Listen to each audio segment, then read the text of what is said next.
You are listening to the Hiking Radio Network, where we talk the walk with shows by hikers about hikers for everybody.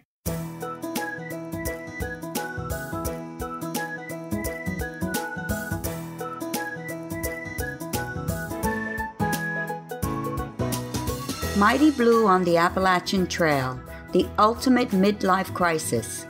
Join Steve and his guests every week as he staggers from Georgia to Maine.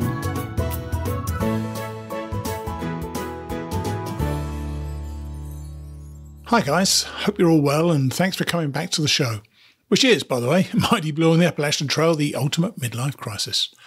And today we have indeed what looks like a midlife crisis. Our guest, Craig Mains, or Hawk, started the AT from Amicalola Falls the same day that I did last year, February the 26th. The fact that I finished in August, I'm a doddering old fool, and he just finished just a couple of months ago, suggests that he's either a slow hiker or he hiked way further than I did. You probably won't be surprised to learn that it's the latter, though you'll have to stick around to hear exactly how far he went on his journey this year. But it wasn't only his foot journey that makes Hawk's story astounding. It was so much more. Hawk will be along soon. My hostel section is winding down now, partly because I didn't hear back from a few of the hostel owners, but also because I want to add another middle section into the show. Currently, I'm not too sure of what I want to put there, so I'm reaching out to you to tell me what you'd like to hear. Email me at steve@hikingradionetwork.com or steve@mightyblueontheat.com with your suggestions. For today, though, I was lucky enough to chat with a trail maintainer, and even luckier, a trail maintainer who is younger than the average age of 66. You'll hear from Tracy Zum Zum Davis Whitmire after Hawk. Finally today, Paul Stutzman's hiking through has reached a critical stage as Paul discovers at last what he's on the trail for. But first, it's Hawk or Craig Mains. I'd like to introduce you to somebody who started his AT journey at Amicalola Falls the same day as I did in 2019. But I don't believe that we met. This is Craig Mains or Hawk. Hi Craig, how are you? Good. How's everybody doing today? Pretty good, I think. I finished near the end of August, but you only just stopped hiking a couple of days before Christmas, didn't you? What kept you? Well, it was a long walk for sure. Like I say, I started. What did you start? I started the 26th. February 26th. That's right. Yeah, I did too. And then I guess I summited Katahdin June 27th. Right, so you really beat me then, didn't you? Yeah. So, but it wasn't over. Yeah. So, but your plan definitely no race. Yeah. So your plan was not just a northbound hike. Then, what was your plan? My plan was to yo-yo the Appalachian Trail Wow. from Georgia to Maine, and then turn around, go back to Georgia. Blimey. So, how many miles was that going to be in total? With the approach trail both ways, I think it's around exactly 4,400 miles. I think. But not only that, I'm pretty sure. Yeah, and we'll come to the reasons why in a minute. But not only that, while you were there, you thought you'd add another trail in, didn't you? Oh yeah, I did the long trail as well. Finished that up from Killington to the Canadian border. Amazing. So in total this year, you've done about 4,600, something like that? Yes, somewhere between 45 and 4,600. I haven't really figured it out. I just got done hiking like a little over a week ago, and I'm just kind of like soaking it all in. So I haven't ran any numbers, but yeah, it's 45, 4,600. It's a long walk. Yeah, it's a very long walk, yeah. So how are you feeling, firstly, physically, and then we'll ask about emotionally in a minute, but how are you feeling physically? Physically, I feel good. I sat around for like the whole time since I've been done. So I went on a little hike today, and I noticed my left cramp in my calf was back for a minute, but it's only just because I sat around for too long. That's for sure. Wow. But other than that, I was injury free the whole time, and my body, when I got done, I was ready to just keep going. But unfortunately, I had to go home and take care of some things. Yeah. Well, funny enough, when I was hiking, I found the further I got, almost the easier it became for me because I got fitter and fitter, obviously. But I would think because you went so far, I wonder whether your body was actually breaking down at all towards the end. No, actually, it felt stronger than it ever had, to be honest. And it's kind of weird, but I knew once I stopped doing 25, 20 to 30 miles a day that yeah, once I stopped doing that abruptly, it was not going to be good for my legs. Because when I did the trail last year, I went home and just sat around, and yeah, it got pretty brutal on the legs. Not keeping them moving was a big mistake. Yeah. So did you lose much weight on this trip, all these miles this year? Actually, when I went northbound, I gained 3 pounds. And then I don't know how he does that. I know. And then I went home for a while and came back to do my southbound. And when I got to Shenandoah National Park, I realized I was down like 15 pounds. Luckily, Fresh Ground was around, and he fed me. In like, I think it was 12 days, he had me back up to my 15-pound weight loss, where I was back to my original weight. So cool. He was a blessing. I'm sure. Now, I know this isn't the first time you've done the Appalachian Trail, and you mentioned just now you did it last year, but that wasn't the first time either. So tell us about 2012 and 2018. Did they differ, apart from the fact that you went 2 ways this time? Were they normal northbound hikes? Yeah, they've all been northbound. And every time I do the AT, it's always different, but it's always a very good different. It's different experience every single time. If you go out there thinking it's going to be the same every time, you're in for a real wide awakening. That's for sure. You're right. And it's different. Yeah, it is. And funny enough, this is one of the reasons I feel not so much justified, but I feel comfortable putting on shows about Appalachian Trail hikers, because everybody has a different journey. So everybody has a different story to tell, don't they? That's for sure. And even if you do it more than once, you're going to have 2 different stories. I mean, exactly. Even if you go the same way, it's pretty amazing out there, to be honest. Yeah. And was the weight, the kind of lack of weight loss, did that happen to you in 2012 and 2018 as well? And did you not lose much weight? And also, did you hike as quickly in those other years as well? Well, in 2012, I think I lost maybe 10 pounds. Right. And it took me 142 days for my first hike. Right. And then in 2018, I actually gained 3 pounds again going northbound. And that hike took me 109 days. Wow. And then, you are fast. Northbound. Yeah, northbound, I think if you take the long trail out of my daily hiking going north, I did it in like 100 days exactly. But then you add the long trail waiting for the snow. Yeah. So that's 100 days of hiking, but that hiking also I presume includes a few 0 days or a few shorter days as well, doesn't it? Yeah, that's my zeros, my near. That's just took me 100 days no matter what I was doing. If I was zero in hiking. So why did you want to do it for a third time, and in fact a fourth time, because you're doing a yo-yo? So why did you want to do it for so much? What was the motivation for that?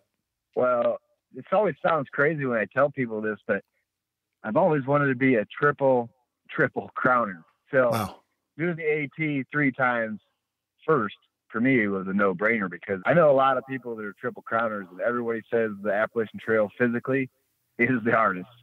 So I wanted to get that out of the way 3 times first. And then as far as going southbound, my whole plan was to go northbound this year as fast as I possibly could. Sure. And then turn around and come southbound and crash right into everybody I passed so I could see everybody again. Nice idea. Didn't work out that way, but it was still a great hike for sure. Yeah. So it sounds like a nice idea to do it that way as well, because to see, once you've passed somebody, you never see them again. It's sad, but to get the chance to see them a second time on the way back would have been a really nice idea, wouldn't it? It would have been great, yeah, because, I'd see people a couple days, and then I would never see them again, just because the miles we were pulling. Sure. Yeah, I don't recommend anybody go that fast, to be honest, but you're going to have to go kind of fast if you want to do a yo-yo. You gotta put them miles in. You certainly have, yeah. So how are you able to take this love of hiking to this sort of level? How can you fit it in with work? Actually, I'm self-employed. I own a little construction company, just me. And if I ever need help, I hire a friend of mine or something to give me a hand here and there. But live in a small town in Michigan, and everybody I work for loves that I go out and do this stuff. And then I'm not waiting until I'm retired. I'm getting it done right now, and they love it, and they wait for me to give back, which I'm so blessed to be able to have this opportunity to work when I want and hike when I want. So It's working out pretty good. Yes, it really is. So since you've got back, have you started working again already? No, actually, I went home for like 6 days, and then now I'm back in Bangor, Maine, hanging out with a girl I met on trail. Well, she was a trail angel for me. Right. She helped me out a ton getting home and back to the trail when I had to come back for southbound. So I wanted to come up and see her again. So I'm going to stay here for, I don't know, 4 or 5 days, and then I'll go back home and start lining up some work. Nice, I think nice. I might go hiking again. I don't know. I'm thinking of the Pinhoti Trail. Oh dear, you've really got the bug badly, haven't you? So what about your family? What do they think of your adventures? Well, my mother and father are both passed away. Right. So my other family, they're pretty supportive. Right. I know I got an Aunt Lindy, which is my dad's sister.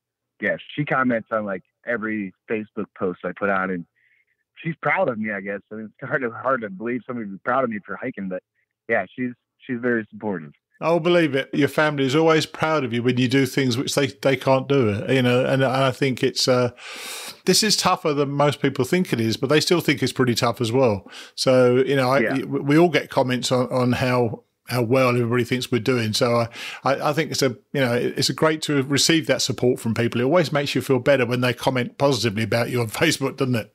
It sure does. That's for sure. And positive out there is key. You don't want to be negative on the trail. Nobody wants to be around it. And, yeah, it's just not good for anybody. Yeah, damn right. Especially your own mental state. So what was I still don't quite understand the intention of going for a yo-yo. If you want to be a triple crowner, you would have done it, you know, by just your northbound hike. Or was it just the thought that you hadn't done a yo-yo, you thought you'd try that out? Because this was probably going to be your last through hike in the AT, I suspect, isn't it?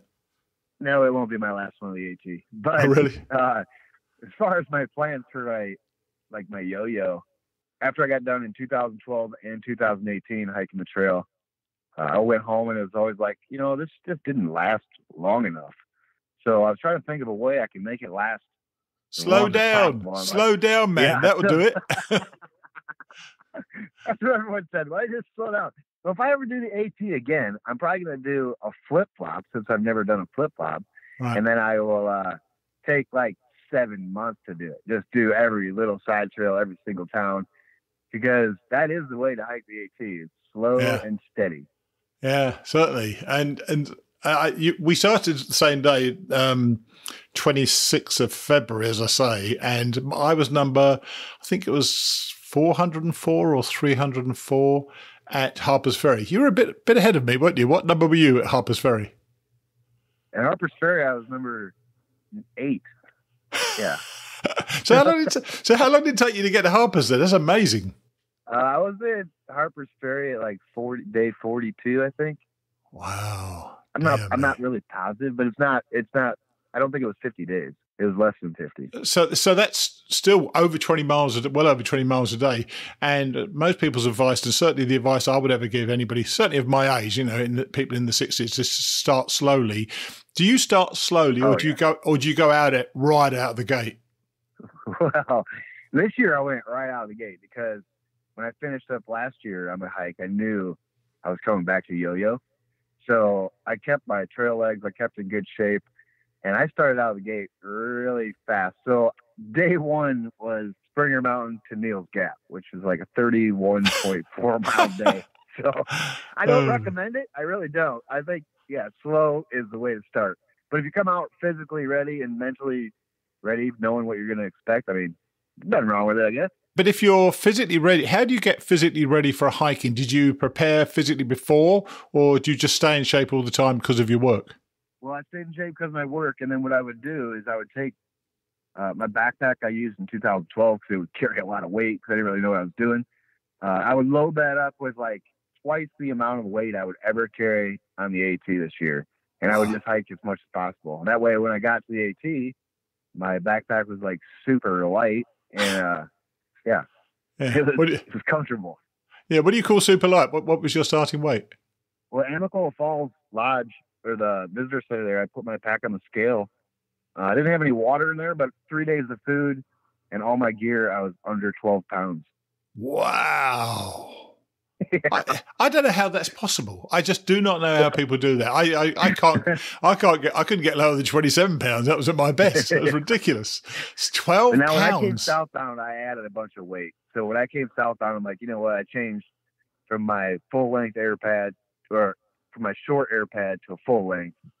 I changed my backpack out. I changed a few gear things just so I'd be more comfortable because I knew I was going to take longer going southbound than I did northbound. Right. So you got Harper's very quickly. So you moved on to the second half, and this is where it became a bit of a downside being so much ahead of the pack, didn't it? Because New Hampshire, or before New Hampshire, you had to slow down because of snow, didn't you? So tell us about that. Oh yeah. Well, we were kind of keeping an eye on it because we knew the winter was lasting a little longer than normal in the whites. Mm-hmm. So we were keeping an eye on it. When we went over Mount Killington in Vermont, we were post holing like up to our knees, and we're like, oh man, this is not going to be good. So we just pushed on to the whites at our normal pace. And then when we got there, we realized just how much snow was really left. Right. So what we did is we went over Moose Lock, and then we had some snowshoes in Lincoln, but we went over Moose Lock and we were fine with just spikes. And so we're like, okay, let's just not go into Lincoln and get our snowshoes. Let's just push on. Right. And we tried going over Wolf Mountain to get to Kinsman, and Wolf's not a 4,000 footer, so nobody's peak bagging that in the winter to give us a monorail to walk on. So we got pretty brutal up there. We went in 4.2 miles post holing up to our backpack is the only thing stopping us from going any deeper. Gee. We couldn't see any blazes. It was freezing rain. We were up in tree limbs. If I had to bet, it was 6-7 feet of snow. So after, 45 minutes of looking for blazes, walking around in circles, T-Rex, the guy I was hiking with, he actually said, I think we should turn around and go back and get our snowshoes. So that's what we did. We turned back around, which I hate doing, but it was probably the safest thing we could have did. Yeah. And we went back into Lincoln and stayed the night and got snowshoes. Came back out the next morning to try to do what we couldn't do the day before. Yeah, even with snowshoes on, we were post holing up to our backpack. We only made it 0.2 farther than we did without snowshoes. Wow. Yeah, we turned around again, went back into Lincoln to try to get a plan going because we had to figure out how to get over the mountains with all the snow. And the snowshoes we had were probably not big enough. So the next day, we decided, let's just skip over Wolf and Kinsman, and on my way back, I'll just yo-yo that section to get it out of the way. So sure. We went over Franconia Ridge, and it was beautiful going up there. We had a monorail. There wasn't too much snow on top, but as soon as we were coming down the backside of Franconia Ridge and got into the tree line, just deep snow again. So it took us 5 hours to get from the bottom of Franconia to Galehead Hut, which is 4 miles, which is unheard of. Yeah. And so when we got to Galehead Hut, the guy I was hiking with since Irwin, Tennessee, T-Rex, he said he's just going to go home. His girlfriend's going to pick him up in Lincoln tomorrow morning, and he's just going to go home and come back in the spring and finish it up when there's no snow.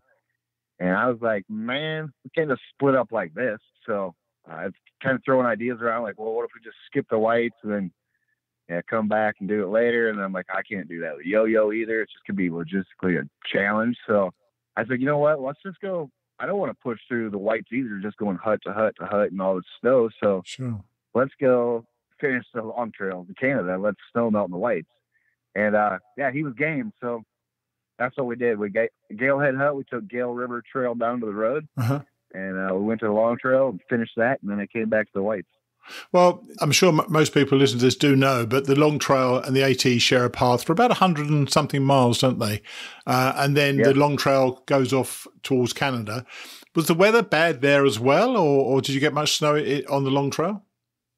There was snow up on the peaks, the higher peaks. Anything above 3,500 feet, there was snow, but it wasn't like the whites where you go up and you're in the snow for days.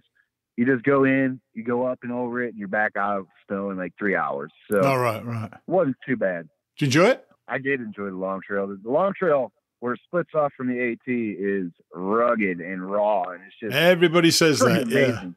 Yeah, everybody says so. It's tough. So that's a good hike in itself, isn't it? I mean, that's 280 odd miles, I think, something like that, isn't it? From the very beginning of the long trail, yeah. But you did the extra 180 just on top of your AT hike, which is amazing. Yeah, I did. Now, all this time with you going so fast, were you able to find people to hike with for any period of time, or did you pretty much keep it a solo journey other than T-Rex? Yeah, other than T-Rex, T-Rex and I hooked up in Irwin, Tennessee, and we went all the way to the whites to where we couldn't go anymore. Wow. And then finished the long trail, and he had to be home June 1st to go back to work. So after we finished the long trail, he took me back to Lincoln. He went back to work, and then 2 weeks later, he came back out and finished. So you did the long trail, you got to the Canada border. So you then had to get back to where? Because you'd left off and you'd gone back a few times, hadn't you? And Franconia and so on. So where did you rejoin? I went right back to right after Moose Lock. Oh. Right before Wolf and Kinsman. So I could do Wolf again. So you did those things Kinsman about 3 times? Yeah, I did Franconia Ridge 3 times this year. Oh, my. Which, you know what? If you're going to do any part of the AT 3 times, I would say Franconia Ridge is probably the best place to be, to do it 3 times, don't you?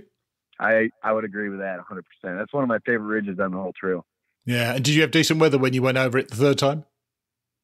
I think the best weather I had this year going over it was my northbound before I went to the long trail. And then when I went southbound over Franconia Ridge, it was pretty dangerous. It was like 70-mile-an-hour wind. Oh, my gosh. Yeah, there's not a single soul up there. But it was in the way, so I had to go over it. I had a sunny, clear day. So you got to Baxter, and obviously you were just about to reach the halfway point of your journey. Who did you summit Katahdin? Yeah. Who did you summit Katahdin with? I summited it solo. Oh, did you? All right. After T-Rex left, I just did from the whites to the finish line by myself. And how did that feel? Did you feel that you would have liked to have finished with T-Rex? I presume you do, don't you? Oh, yeah. I would love to have finished with him, but unfortunately, it just didn't work out because of the snowfall this year. See, our plan was to finish Katahdin June 1st, but with the snow and the whites, we just couldn't pull them kind of miles. Yeah, and that's why he was doing those long miles, because he had a deadline as well. So what would you like to know when you got there? You had to do the whole thing all over again. Was it daunting, or were you excited by the prospect of literally reversing the AT? I was excited about it. Yeah, I mean, not very many people can say they want to turn around and go back all the way to Georgia. And I was feeling so strong and I was ready to go. So yeah, I was excited to run into people that passed for sure. I'm sure. So then, I think, as I understand it, you went back to Abel Bridge and you went into a Millinocket, but then you had some news from home, didn't you? Tell us about what you heard from home. Yeah. So I summited Katahdin, and I went back into Millinocket to get a new pair of shoes to go southbound because I had a pair mailed to me there. And as soon as I got into Millinocket, my phone started blowing up with these messages from like friends of the family saying, your old man's got cancer. You might want to think about coming home. So that's what I did. I went home and, found out it was stage 4 cancer, uncurable, nothing you can do about it. So I decided, you know what, my hiking season's over. Yeah. I'm just going to go home and take care of my old man till the day he passes. So that's what I did. All right. and he did pass, didn't he? He did. It took, after I got home, or after I summited, he lived 7 weeks after I summited Katahdin. So I went home for 6 weeks, took care of him till the day he passed. And then I didn't think I would have time to come back out and yo-yo the AT. So I was kind of just sitting there in like depression. And I had a couple Hawk support team members that reached out to me and said, you know, it's possible you got enough time if you can just get through the whites and all this. And so I started thinking about it. And yeah, the next morning I woke up and I'm like, yeah, let's go back to the AT and finish what I started. I want to talk about what I did. I want to talk about the Hawk support team in a minute, actually, but and we'll come to that in a second, actually. So eventually you decided you were going to go back to the trail. When did you actually return to Abel Bridge? 7 days after my father passed, I was back at Abel Bridge entering the 100-mile wilderness. What date was that? Oh, that was August 20th. I was just about to finish my first trip and you've been over. Oh, dear me. So you're ready to go back. So did you get now this is always interesting to me. I always thought that if I went home, and I did go home my first trip in 2014, I went home for 10 days, I think it was. I was 10 days off the trail anyway. And I hadn't lost my hiking legs in those 10 days, but you've been away for 7 weeks or 8 weeks. How long did it take you to get your hiking legs again, or did you pick up easily just as if you had been away? No, I did not pick up easily. Well, see, when I went back to do the 100-mile wilderness, I'm like, okay, I should still be in good shape. I'll just plan for 3.5 days like I did northbound. But yeah, that was not the case. I figured out day one that my legs were gone, and it took 4 weeks to get them back all the way to where I felt comfortable again. Wow, that's quite a while. And on that return journey, and I've often wondered about this, was the return journey very different to the northbound journey? Oh yeah, it was. There was nobody out there that late. When you leave August 20th, be prepared to be alone for a while. And did you like that? Did you enjoy the solitude you had? That. Yeah, I did. It was nice, but I had the Hawk support team, so they kept me good company for sure. Yeah. And this is where I want to come to it, because this was now your second through hike of the year, and you were, well, in fact, your third, funnily enough, concluded just a long trail. But you were basically out of funds, weren't you, from spending money from when you went home, obviously, to look after your father. So what happened then? How were you able to carry on? Well, yeah, when I went home to take care of my dad, I had enough money to do a yo-yo, but then after going home and take care of him and like anything he needed, I was like, whatever, I'll just get it. So when it's time to go back to the AT, I'm like, ew, funds are kind of low. I'm just going to take whatever I got, see what I can do. So yeah, that's what I did. And then doing YouTube videos, and I got quite a following this year for some reason. I have no idea why, but I embraced it. And the followers I got along my journey really stepped up, and like, yeah, they just went above and beyond. Hotel rooms, they bought me hotel rooms, they bought me gear, they bought me shoes, they bought me dinners. I mean, PayPal donations just to keep me going to finish my dream. Was pretty amazing that a whole group of strangers helping another stranger out on a lifetime dream is, yeah, it's beyond words, to be honest. It's hard to believe. Well, in many ways, though, Craig, to a degree, you're helping fulfill their dream as well. They were following you, and I've read a lot of the comments on your YouTube channel, and one of the comments that you made in the video seemed to resonate with some of your followers. You said something like, and I'm not quite sure this is exactly right, I really don't plan out my life. I let it go as it's supposed to, I guess. It seems to be working for me. And you're now in your 40s. Is this attitude something you've always had, or is hiking giving that acceptance to you that stuff will happen? Oh, hiking definitely opened up my whole mind for sure. Before I started hiking, I was pretty a negative person. I was like always looking at the bad side of things. And then, I don't know, after that first through hike, it changed my whole mind game. It was, yeah, the support that, yeah, the kindness on trail is remarkable. If you're in a slump in your life and you need people to be kind to you, maybe go hike the Appalachian Trail, because the kindness out there is overwhelming. It's something else. It's hard to explain. It is hard to explain, but I know what you mean. I get it obviously from my podcast as well. People say the nicest things to me, and sometimes reduce you almost to tears, don't they? Really, when you realize people are pulling for you and what you're going through and what you're trying to do, and I love that. I love that part of it. So I imagine that your experience with the Hawk support team has really impacted you as a human being as well, isn't it? Oh yeah. Before, I was kind of hesitant to help people, and now it's just like, I'll help anybody in need. I don't even care. I don't care how you got there or anything. If you're trying to better yourself and you need help, I'll help you for sure. That's cool. Because That's cool. Yeah, the world needs more people like that. It would be a way better place. If the world acted like people on the AT, the world would be amazing. And talking about special people in the AT, tell us about Fresh Ground and the part that he played in your hike, because that was quite significant as well, wasn't it? Yeah, it was. Fresh Ground's a great trail angel. I mean, yeah, he cooks for anybody. It don't matter if section hiker, day hiker, tour bus. He actually cooked for a tour bus one time in Shenandoah, which is pretty wild. He does it all off donations, which is even better. Pass through hikers, hook them up with donations so he can do this all year round. And when he caught up with me southbound in Shenandoah National Park, he pretty much came up to me and said he needed an engine, somebody to chase down other southbounders. And I was like, well, I'm your man, so I'll do big miles. We'll chase down all these southbounders, speed as many as we can. So Fresh Ground and I teamed up for like 21 days, just crushing miles and trying to catch all these people that I knew I was close to. And we pretty much caught all of them, fed them all. So that was good. That's amazing. Now, I only went one way this year, and my animal count was pathetic. I saw no moose. I saw one bear. Which is, I either wasn't paying attention or I just didn't see these bloody things. But you must have seen a fair few bears and other critters. Did you keep a count on what you saw? I saw 3 bears. Really? I could never get one on video. Yeah, they were too fast. Right. And then I saw 2 moose. Right. That's pretty much it. the rattlesnakes were pretty much hiding when I went to. It was cold still, both times. I don't feel so bad about my experience now. Then just seeing one bear, that I feel pretty good. So, yeah. So you approach Springer, and you know this is the end of a 4,500 mile journey in a year during which you lost your father as well. You must have been really full of emotions. Were you glad that the trail was going to be over by then, or not?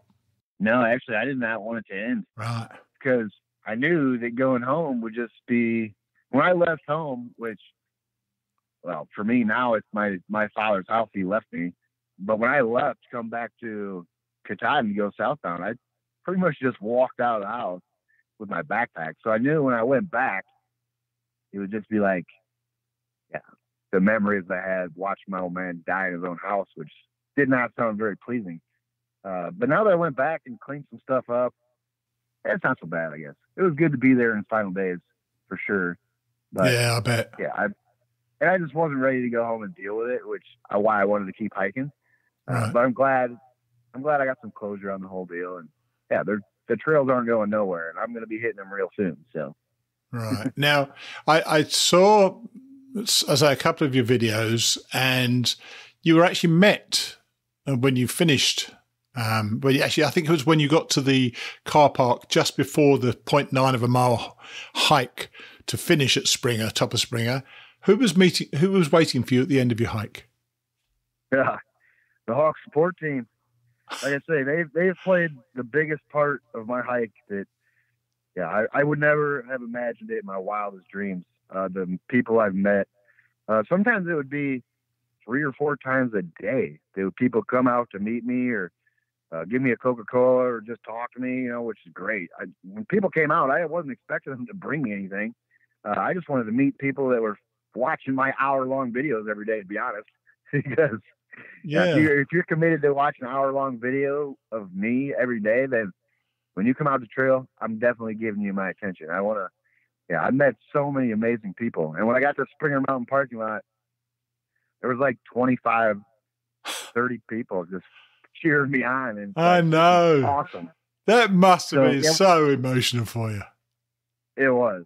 And we had Fresh Ground there. He was cooking everybody's food. So I hung out there for, I don't know, an hour and a half with everybody there that came out to congratulate me and everything. And then I went and finished up that last mile to Springer. And then all the way down to the arch where more people were waiting for me, which is pretty amazing. From the Springer Mountain to the arch, the whole approach trail, there was like, I don't know, 10 Hawk Sport team members that were hiking the trail just to meet me. And then, yeah, it was amazing. There was probably 50 people that day that just came out to meet me and congratulate me, which is awesome. Yeah, I bet. If you could have only done one of those hikes this year, the north or the south, which way would you, which choice would you have made? Northbound. Yeah. Which did you, northbound. Yeah. And is that because of the social side of it or not? It is. And it's because of that. And I think the finish line at Katahdin, you really can't beat that finish line. Yeah. I mean, I agree. It's pretty amazing when you go through the Whites and then Southern Maine and boom, you're at Katahdin. It's like, wow, this is cool. But southbound, I mean, it was a whole different kind of cool. It was just like, I don't even know how to explain it. It's a different feeling. But if I was going to do it over, I'd go northbound every time. Yeah. And I found that being away from home out in the woods was quite a test for 6 months. You've actually been out quite a bit longer and obviously you've done that much further. Are you finding it hard to reintegrate? Although, to be fair, this is a holiday season, so, real normal life is just starting to return to normal, I guess. Are you finding it hard to, I guess, re-enter society, or are you keeping to yourself at the moment? I'm good at the moment, but I know it's coming. Every time I get off the trail, it's like I'm good for like a week and a half, 2 weeks, and then it's like I start missing trail again. So yes. I don't know. I'm trying to keep myself as busy as I can just to keep my mind off of hiking for a minute, because I don't know. I probably should take at least a couple weeks off to stop hiking and take care of business and then back to hiking, I guess. I don't really know. I've got a couple plans in the works that, I might be hitting the trail here in a couple weeks. I'm not really positive, but I think I am. Right. Like I say, going home to me is like, home is where you make it. So my home is like wherever I want to. I like waking up in a different place every night. So that's nice. The trail life is definitely for me. Right. And so your quest of the triple crown starts, obviously, you can do the PCT or the CDT. And will you do three of one and then another three of the other? Actually, I plan on doing the PCT southbound next year. So I leave July 1st, go southbound on the PCT. Now, what do you mean by next year? Do you mean 2020 or 2021? 2020. Oh, right. So this year. Yeah, this year. Yeah. This year, yeah. Yeah. So I'll be going southbound on the PCT. And I got a couple small trails lined up before I do that too. So I'll do the PCT southbound, and then I'll probably do the Continental Divide northbound. Right. And then, to be honest, I want to yo-yo both of those. So I don't really know how it's all going to play out. Man, I tell you what, my body can hold out. I'm so glad it was a listener of my show. She's probably part of the Hawk support team. I'm not sure, but her name's Ashley Langdon Luke, and she talked about you and knew all about you and said that you'd be a great person to interview. And you've done an amazing thing this year. You should be so proud of yourself. And yet at the same time, you've had the terrible sadness of losing your father. So condolences for that, obviously. But what an achievement, man! And I really appreciate you coming on and talk to us about it. Hey, no problem, man. I appreciate you guys having me on. I always like talking about the AT. I'm sure you do. Well, all the best, and hopefully we'll talk again, especially if you can do another of these long-distance trails. We'll get you on and talk about that as well. Perfect. Yeah, I'm a long-distance hiker. These small trails, they're fun, but I'm more a long-distance guy. Okay, buddy. Well, take it easy. All right? Bye. All right. Thanks, Steve. Bye. What a journey, eh? His hike was sandwiched around the trauma of losing his father, and the community stepped up for him. I know everybody talks about the community, but Hawk truly felt it in his hikes this year. We often hear how the trail provides, but when I first went on the AT in 2014, I really didn't get it. Yet time and again, those of us who have been lucky enough to share this thin strip of land up the Appalachian Mountains have experienced the trail providing in so many unexpected ways. Hawk felt that too, and seems to be an entirely changed man as a result. Now, with our hostel section nearing an end, I got the chance to talk with a trail maintainer this week. Her name is Tracy Davis Whitmire, and we all owe Tracy a lot. Here she is. Let me introduce you today to Tracy Zoom Davis, which is a great name, by the way. Hi, Tracy. How are you? How you doing, Steve? Great. I'd rather say, actually, how are you, Zoom? Firstly, why are you Zoom? Well, I got that name a long time ago from my brother, a trail name, because I could find my name way out of a paper bag. So my grandfather, God rest his soul, always showed me how to read a map. And I am so grateful for that because especially when we're out in the trail and I get myself confused, and which happens a lot sometimes, I can read a map, and I think that's a great thing. It's a skill, actually, that not a lot of people have, isn't it, these days? Because communication, with smartphones and everything, people often don't take maps with them at all, do they? No, not really, actually. And I believe right now, actually, I had a friend that did a thru-hike, and she used gut hooks. And there's nothing wrong with using the apps. But, the purpose that we're going out onto the woods to, as John Muir would say, to lose our mind and find our soul, is to basically to get rid of technology, to get ourselves a little bit more deeper into nature, actually, and just get away from technology, actually. Yeah, well, in fact, you've clearly lost your mind because you're this is normally a section for hostel owners, but you're not a hostel owner. You're actually a trail maintainer, aren't you? Yes, I am, actually. Tell us first off, how long have you been actually hiking? I've been hiking since I was 12 years old, actually, and I first fell in love with the Appalachian Trail through friends where I lived at in Pennsylvania in a rural little town, because we really didn't have money, but we convinced our parents one day to let us go on a weekend hiking trip up to the Pinnacle, which is on the Appalachian Trail. And at the age of 12, by yourselves? Yeah, yes, we did. We actually persuaded them pretty good, actually. So my mom was a little scared, and then back in those days, we didn't have cell phones. And she would just say, well, I'm going to come on check on you. I said, well, it's a good, 7-mile hike. Good luck. It's up a hill.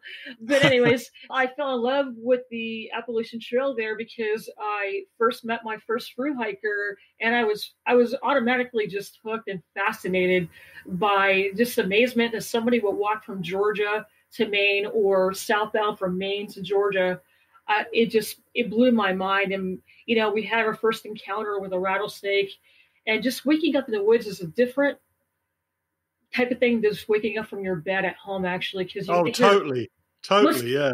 You can relate, Steve, right? Because of yes, and just waking up in the woods, and I feel so close spiritually to God when I'm in the woods, because I feel his beauty everywhere and nature in general. And I have to say, first off, too, I have met so many awesome thru-hikers doing trail maintaining with my club.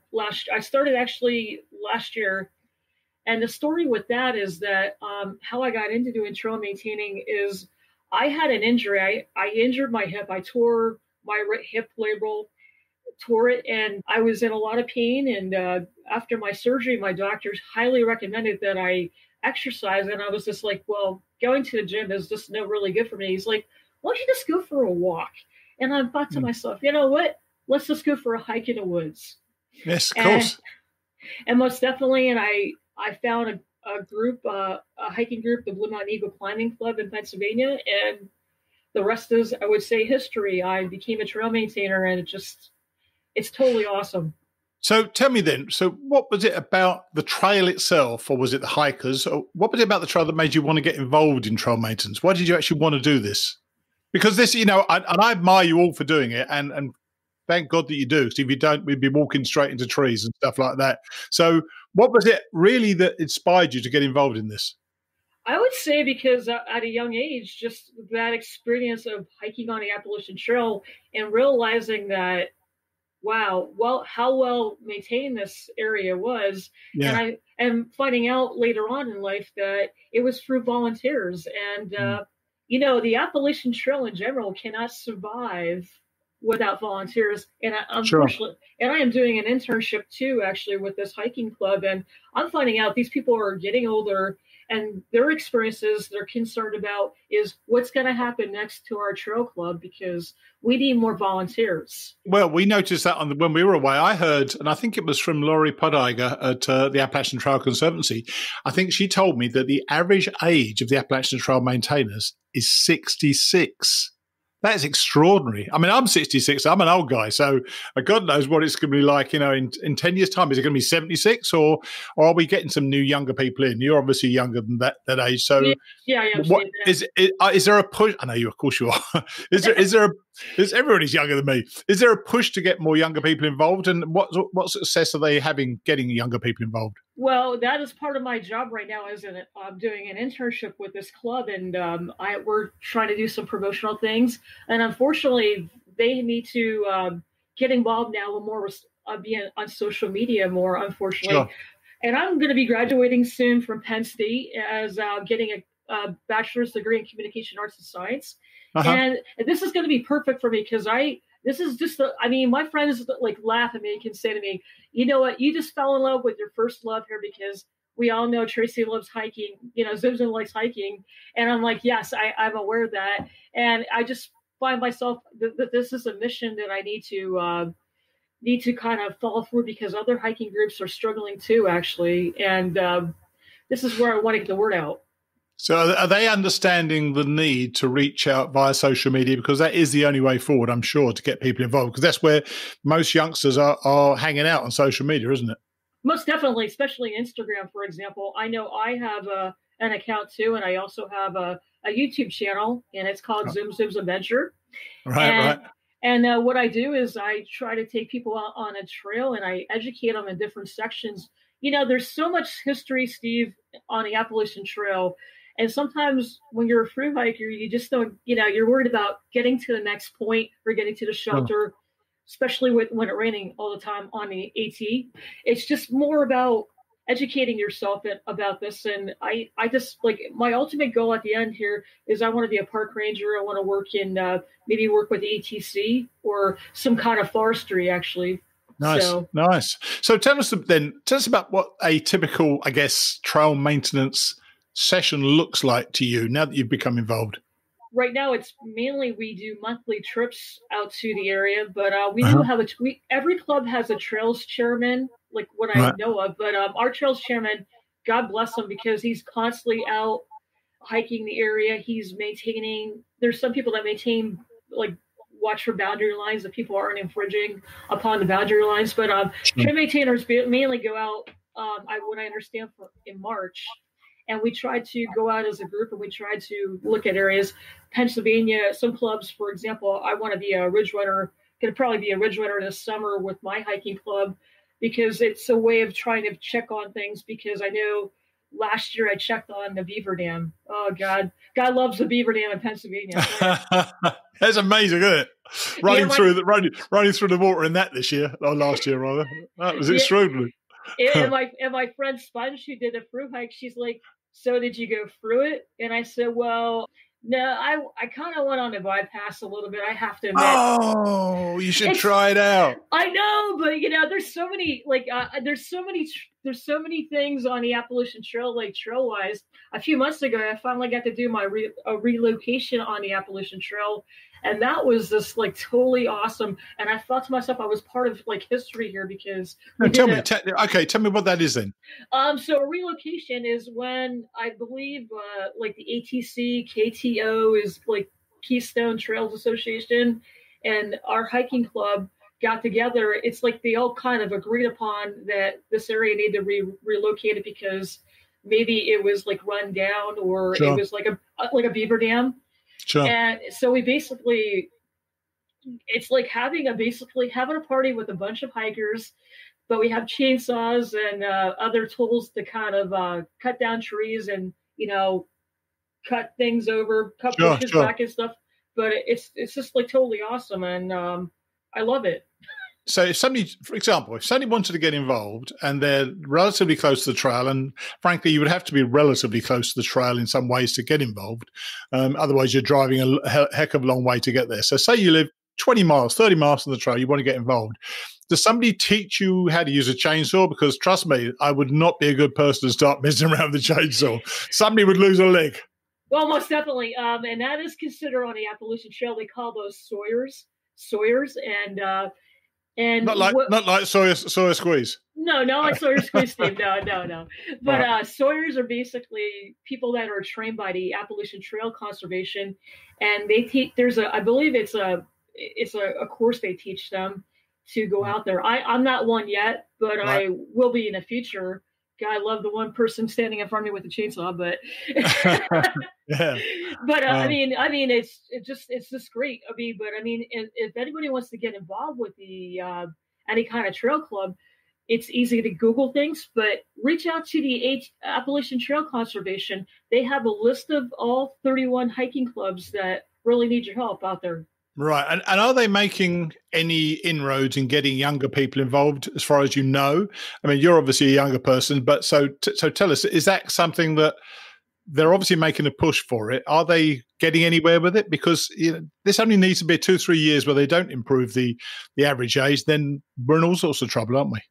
Yes, most definitely, Steve. What I understand I can only speak for my hiking club, the Blue Mountain Eagle Climbing Club, is that we are getting younger members, but it just seems to me that people come out usually for relocations when we relocate things. Every now and then we do get people on weekends to Sundays to go on the trail. But thank God for people like in my club. I wanted to tell you this interesting story. There's a lady in my club that's still maintained, and she's going to be 92 years young. Oh my gosh. She's still drives. What's her name? Her name is Catherine. Oh, that is awesome, isn't it? I got to tell you this year, funny enough, and I don't think I've mentioned it to anybody yet. When I was hiking this year, I noticed that I can't remember where it was. I wish I recall now that some of the paths are getting worn away by more and more people using trekking poles, which I do obviously as well. It's almost as if the trail is slipping downhill, and I'm sure it actually is slipping downhill. I was worried. I remember going through thinking, if you get a lot of rate on this is quite an angle already. And getting worse. Is there something we as hikers can do to help maintain the trail simply by our hiking? I think just really the biggest thing I can probably say in the ATC, the Appalachian Trail Conservancy, can say this too, is that leave no trace behind. Basically, clean up your area. Walk on the trail. Just walk on that trail, because walking outside that trail, that's for conservancy reasons that they're they're leaving, you have that path on the That AT. path, yeah. Yeah, well, funny enough, to be fair, from my observations, most people have, nearly everybody, in fact, observed that this year. And I know thru-hikers get a bit of a bad rap sometimes, but frankly, I think thru-hikers observe the rules far better than most people ever give them credit for. And I think it's one or two of the, and I would say day hikers possibly, who sometimes come in and cause issues which shouldn't necessarily be there. But, we're all responsible for this. This is something that is, as you've been on it, it's such a magical thing to be on that to lose it would be a complete disaster for people generally to have the opportunity to go out there. So I really thank you for coming on and talking to us about it. I wish you well in the work you're doing with it, and hope that young people are more inspired and want to get involved as well. So thanks very much for that. Thank you very much, Steve. Take it easy. Thank Bye. you. Bye-bye. I thought she was very perceptive about the role of trail maintainers and really made a good case for helping out. If you do live close enough to the trail, and if you do want to help out, just go to the ATC website, which is at appalachiantrail.org, and you'll find plenty of ways that you can help keep the trail in such great condition. Thanks, Tracy. Just before I get on to the next chapter of Paul Stutzman's book, Hiking Through, I wanted once more to thank those of you who have donated so generously to my efforts to keep these shows coming. I'm still trying to bring in an advertiser or two, but your donations have really warmed my heart. Remember, there's a donate button on the podcast page of mightyblueontheat.com. Anything that you'd like to give will be used to improve our offerings and to keep up the current standards. Thank you so much. So now, as we close another show, Paul Stutzman finds out exactly what he's doing there on the trail. Coincidentally, Paul is signing copies of Hiking Through in my town, Sarasota, in Florida, over the next couple of days. He knows I'm doing these recordings, so I think I'm just going to walk up to him and just hope that he recognises my voice. I'll see you next week.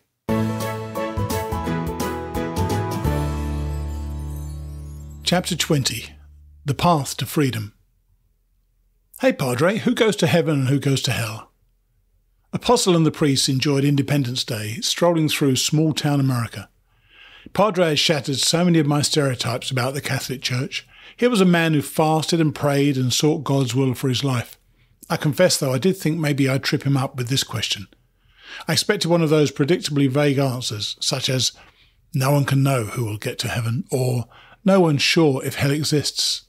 But I should have known that Padre would never give me a pat answer.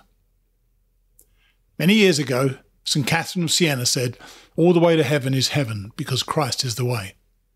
In my faith, we now say, heaven all the way to heaven, hell all the way to hell. The path you're on today will lead you to your eternal destiny. If Christ is your guide, he will lead you to heaven. There are two guides and two paths, and you choose which one you will follow.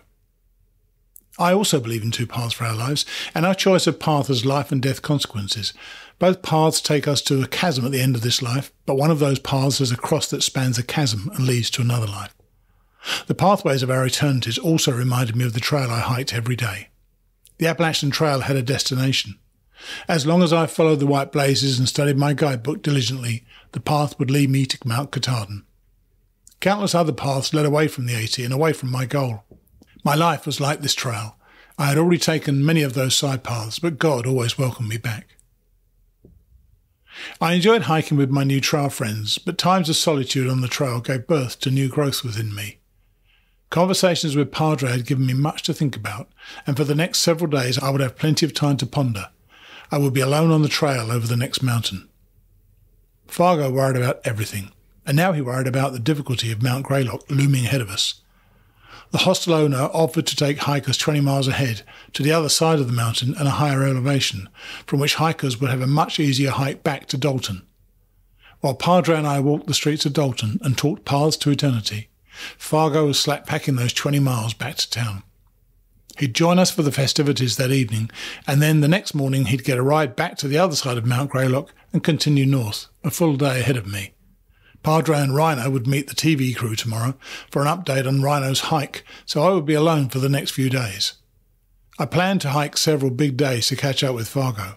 Without me to coax him into longer days, he liked to stop early in the afternoon, so I felt confident I would catch him again. Mount Greylock lived up to its reputation as a difficult climb for purists heading north. As I neared the summit, rain and fog obscured the War Memorial Tower, with its plaque declaring this the highest mountain in Massachusetts and telling me to take a deep breath and enjoy the views. I took deep breaths, but the shroud of fog hid the views. Even the white blazes were difficult to spot, and I moved cautiously, careful not to lose my path. 6 miles of slippery trails going down the mountain made the descent as exhausting as the climb. Raining Mount Greylock was everything Fargo had feared. Late in the afternoon, the trail intersected Route 2. I was tired, wet and hungry, so I trudged 3/10 of a mile west to a motel and grocery. Being warm and dry was such a relief and pleasure, I did not care that I paid far too much for the motel room. My feet were dry when I crossed the road to the grocery. The motel room hairdryer had overheated several times during the hour it took to dry my shoes. I went wild in the grocery store. If you've ever gone grocery shopping when you're extremely hungry, you know what happened. The bags I lugged back across the road cost me over $50. But what a feast I had that night. A whole chicken, a container of mashed potatoes, an apple pie, bananas, a bag of chips, a can of Coke and a pint of chocolate ice cream. Sunday, July the 6th. This well-fed hiker was on the road at 5 in the morning, heading down Route 2. I crossed the Hoosick River, followed Massachusetts Avenue and turned into a residential driveway. White blazes painted on the blacktop led me between the house and a flower garden and back into the woods. Nature worshipped that morning. The brook's song often broke into choruses of waterfalls, and rounding a bend, I caught sight of a tree rejoicing. The leaves on one branch were shaking and dancing, while the rest of the tree remained silent and still. I'd seen this once before on my hike. It was probably caused by the patterns of breezes, but I remembered Psalm 96 talking about the trees singing for joy, and Isaiah 55 speaking of the mountains and hills bursting into song and clapping their hands. This tree was clapping its hands and singing for joy that morning. Surely one charismatic tree. Climbing toward F's lookout, I encountered God through an emotional conversation that left me weeping face down on the ground and changed my life's journey. But first, I want to tell you a story. I was a seeker. I wanted to know who God was. For most of my life, I knew I wanted to follow the right path, but it always seemed so difficult, almost impossible. I'd been taught the rights and wrongs of living, but I knew little about the heart of God. Now I wanted to know Him, and I wanted to know if He was involved in my life here on earth. If His divine hand was in events, what was His plan? I had 3 uncles who were ministers at 3 local churches. The church I attended as a young boy was led by one uncle. Ours was the most conservative of the 3 churches. We looked askance at the second uncle's church, where more liberal dress and smaller head coverings were permitted. Both these churches watched in horror as the even more liberal Mennonite church of my third uncle permitted far more insidious evils, such as television and the disappearing head covering. But what interested me was the peace that all 3 of these men carried about themselves. While I had all kinds of doubts, fears and confusion, my uncles seemed to have no questions about their faith. I watched them and wondered. I discovered their secret on December 31st, 2002, during the funeral service for the uncle who had led the most liberal Mennonite church. Apparently he had fallen in love and spent his life reading love letters. He passed away at 93 and he was in love with God, a real, genuine love. The love letters came from the Bible, God's letters to us. My uncle was committed to reading his Bible daily, and in the last 8 years of his life, he had read the book cover to cover 10 times. When he lost his sight toward the end of his life, another uncle would drive to his house and read the scriptures to him. The moment of insight at his funeral hit me like a physical force, and I slumped down in the pew. How could I know God if I didn't read what he had written to me? When I was dating Mary, she had sometimes sent me a love letter, and I couldn't wait to rip it open and read what her heart was feeling. That was what I wanted now. I desperately wanted to know the heart of God. As soon as the burial service was over, I drove to the local bookstore and purchased a new Bible, determined to read it with a new mindset. If my uncle could read this book 10 times from age 85 to 93, then I certainly could read it through too. On January the 1st, 2003, I started my journey. I begged God to reveal himself to me in his word. By June the 1st, I had read it through. I read it again and again, 10 times over the next 5 years. I kept myself on a daily reading schedule, and I took my Bible with me everywhere. Before that year, I would have been embarrassed to be seen carrying my Bible anywhere except church. Now I no longer cared who saw me. In airports, hotel lobbies, hospital waiting rooms, or traffic jams, I was never without my book of love letters. Little by little, the heart of God came into focus. His patience and mercy amazed me as I read of his love towards so many flawed individuals in the Bible. King David stumbled and sinned many times, yet he was a man after God's own heart. Story after story about weak people God used in mighty ways gave me hope. I wondered at the courage of those who obeyed when God asked them to do seemingly ridiculous tasks. Noah could have protested, "Dear God, you want me to build a large boat and you're going to destroy the world with a flood? I don't get it." I was encouraged by John 14, where Jesus promises to go to heaven to prepare a place for us, and then return and take us there. In the last chapter of the Bible, Revelation 22, Jesus tells us twice, "Behold, I'm coming soon." The verses reminded me of that pulpit-pounding minister who had scared me so badly over 40 years ago. As I hiked that July morning, I thought back to all the doctors' offices and hospital rooms where I'd read my Bible during Mary's 4-year battle with cancer. When the first bottle of chemotherapy chemicals dripped into her body, our family gathered round her bed and prayed. I opened my Bible at random and read Psalm 91. In this psalm, God promises to be our refuge and our fortress if we trust in him. Mary took this chapter to heart and read it every day for the next 4 years. On the day I left Springer Mountain, I opened my Bible and saw that Psalm 91 was the next chapter in my reading regimen. I remembered how Mary cherished that psalm, but now it spoke new meaning to me as I read God's promise that if I made him my dwelling place, he would command his angels to guard me. As I started my hike, God's word told me no disaster should come near my tent, and that the angels would protect me from striking my foot against a stone. An encouraging message for someone getting ready to hike the AT. I knew I was not alone in that terrible storm. I didn't hike alone this Sunday morning either. As I had done countless times before, I asked God why he had taken Mary. Do you realise the loneliness, the grief, the hurt we've endured without her? A soft voice spoke in my spirit. "Paul, I'm coming soon." What? What are you saying? I asked in bewilderment. "I'm coming soon." "You're coming soon?" I repeated. "Yes, I've read that in the Bible, and many people have said that for many years, and nothing has happened." My tears started. "Did you take my wife away from me and ask me to give up my job so you and I could meet on this mountaintop and you could tell me this?" If that were true, then God truly was in control of my life. He had been there all the time during Mary's sickness. But why are you giving me this message? Scriptures say no human can know the actual time you'll be returning, and your soon in Scriptures has already been several thousand years. Why are you telling me this now? "Paul, I want you to take this message to others. I'm coming soon." "Oh no, not me, God. You've got the wrong man. That's not for me to do. That's a message for ministers to deliver," I argued. "I'm a scoundrel. Don't you remember that silly naked hike?" "But you're my scoundrel. You'll reach people that ministers will never reach." "How's that going to work? How am I going to reach anyone?" "You're writing a book, aren't you? Put this message in your book." "Oh my goodness, God. Now you're messing with my book too." "I'll get it into the hands of people who need to hear my message." "But everyone will think I'm completely crazy," I sputtered. Yet I could not ignore everything God had been teaching me on this hike. Did I really believe the things I said I believed? Did I believe God told Pilgrim to let his hair grow long? Wasn't I telling folks that God would speak? Hadn't I admired the bravery of those farmers in Shays' Rebellion? What about my courage? In the face of probable ridicule, would I sink into cowardice?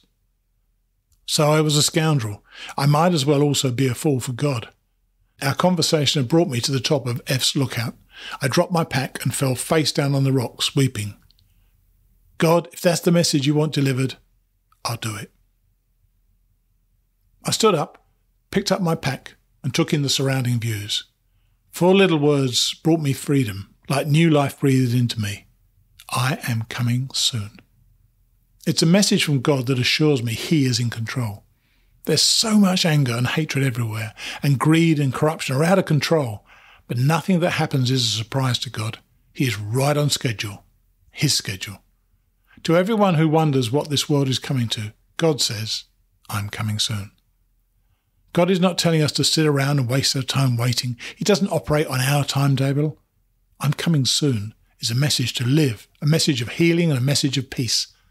When all around you is despair and chaos, God is in control and will be your refuge and fortress if you trust him. I am coming soon. That message gave me new hope. When I was a teenager, those words struck me with fear and despair whenever I heard them.